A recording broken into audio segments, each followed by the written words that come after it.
राधा रानी भगवान श्री कृष्ण की प्रिय सखी। जब भी श्री कृष्ण का नाम आता है तो राधा रानी का नाम भी जरूर आता है। प्यारे सज्जनों, आपने कृष्ण भक्तों को अक्सर राधे राधे का नाम जपते हुए देखा होगा और राधे राधे के इस मंत्र का बड़े ही प्रेम और भक्ति से जाप करने से भक्त को अपने जीवन में अद्भुत लाभ प्राप्त होता है। राधे नाम की महिमा अद्भुत है। प्यारे सज्जनों, आपने सुना ही होगा, राधे बिन श्याम अधूरे, अर्थात कृष्ण का नाम जब आता है तो राधा का नाम भी आता है। राधा और कृष्ण दोनों भिन्न नहीं अपितु एक ही हैं। शास्त्रों में राधा को ही योग माया के स्वरूपों में से एक माना गया है।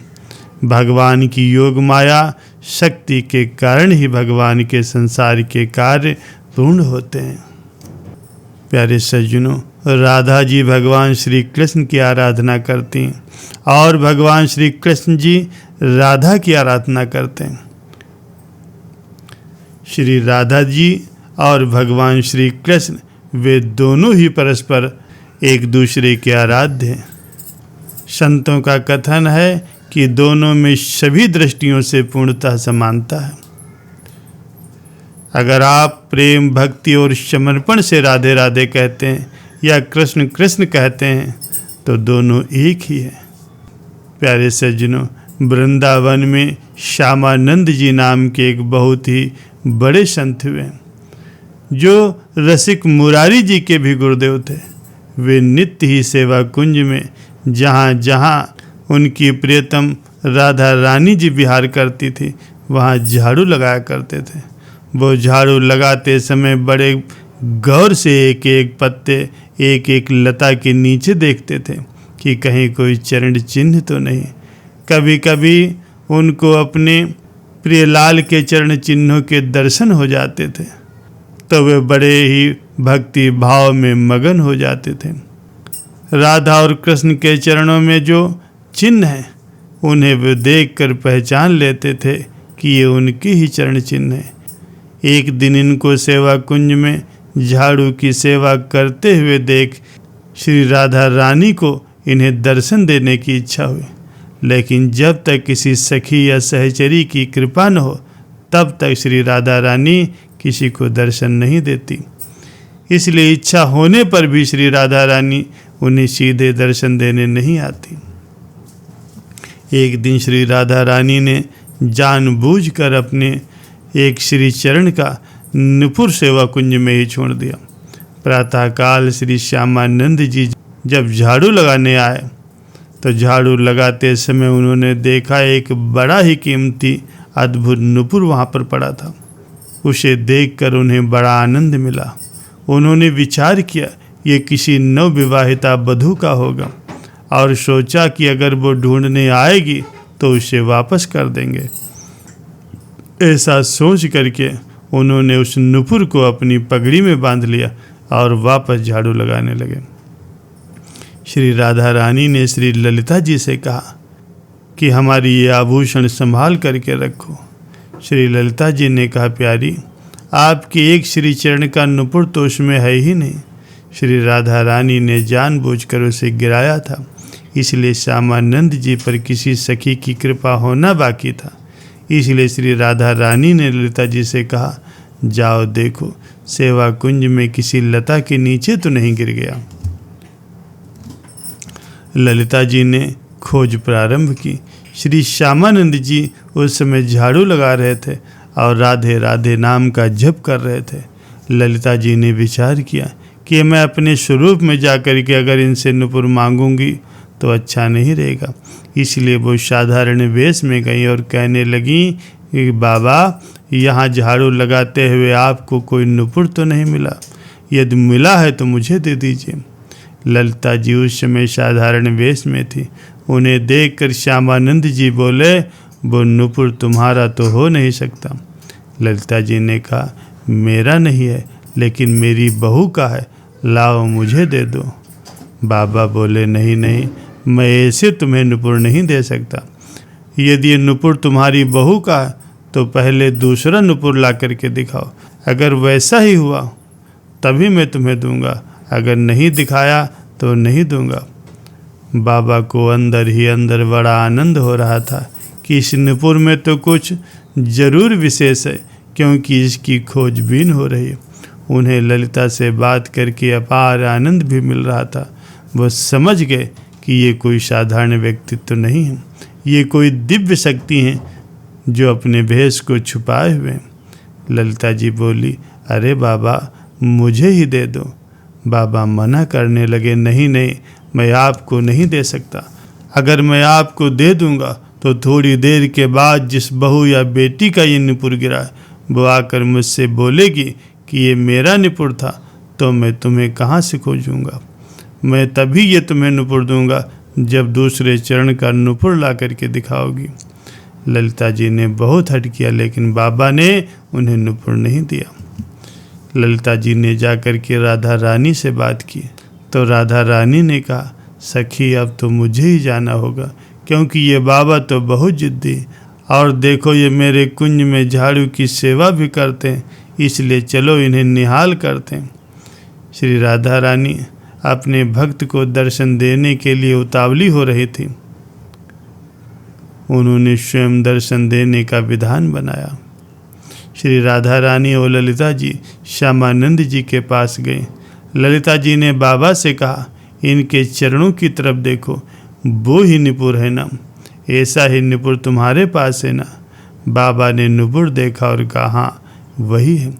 ये कहते हुए श्री जी की करुणा देखकर वो उनके चरणों में साष्टांग लौट गए। बाबा ने इशारा किया कि मैं बांध दूँ, तो श्री राधा रानी ने हाँ में सिर हिलाया। बाबा जी ने श्री राधा रानी के चरणों में नुपुर बांधा और श्री राधा रानी ने अपना हाथ श्यामानंद जी के मस्तक पर रखा। श्री श्यामानंद जी को दुलार करने लगी कि मेरे कुंज में झाड़ू की सेवा करने वाले आप मेरे सखी हैं। श्री राधा रानी बहुत प्रसन्न थी। बाबा फिर उनके चरणों में लौट गए। इस पर बाबा ने जो नुपुर बांधा था उसी को झनकारते हुए श्री राधा रानी ने बाबा के मस्तक पर उसे रखा, तो नुपुर की दिव्य छाप श्यामानंद महाप्रभु के मस्तक पर पड़ गए। अब तो वो प्रेम मगन होकर के भाव समाधि में डूब गए। कुछ समय के बाद बाबा अपने गुरुदेव श्री हृदयानंद महाराज जी के पास आए, तो उन्होंने श्यामानंद जी के मस्तक पर छाप दे करके कहा, ये संप्रदाय के विरुद्ध छाप तुम्हारे मस्तक पर कैसी लगी? जो हमने दी थी वो तो तुमने लगाई नहीं। उन्होंने कहा, गुरुदेव ये मनमुखी छाप नहीं है, ये छाप इष्ट देव ने लगाई है।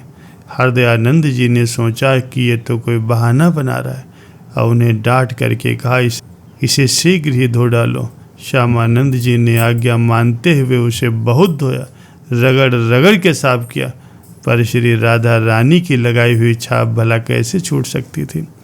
हृदयानंद जी ने समझा कि उन्होंने इसे ठीक से नहीं धोया। वो बोले, इधर आओ, और उन्होंने उसे रगड़ रगड़ करके इतना घिसा कि श्यामानंद जी के मस्तक से रक्त निकलने लगा, लेकिन छाप फिर भी नहीं छूटी। तब वो सहम गए और कहा, सत्य कहो, क्या ये श्री राधा रानी की लगाई हुई है? श्यामानंद जी ने हाँ में उत्तर दिया। हृदयानंद जी कहने लगे, धन्य है तुम्हारा जीवन, मुझे अब विश्वास हो गया है कि श्री राधा रानी ने तुम्हें स्वीकार कर लिया है। इस पर हृदयानंद जी ने कहा, फिर भी हम ये मानेंगे कि तुमने हमारे तिलक की जगह ये छाप लगाई, इसलिए अपराध है, इसलिए हम वैष्णव समाज में इसका दंड निर्धारित करेंगे। गुरुजनों की बड़ी विचित्र लीला होती है। श्यामानंद जी के हृदय में आया कि गुरुदेव आपकी कृपा से ही तो मुझे श्री राधा रानी ने अपनी सखी बनाया है और ये छाप लगाया।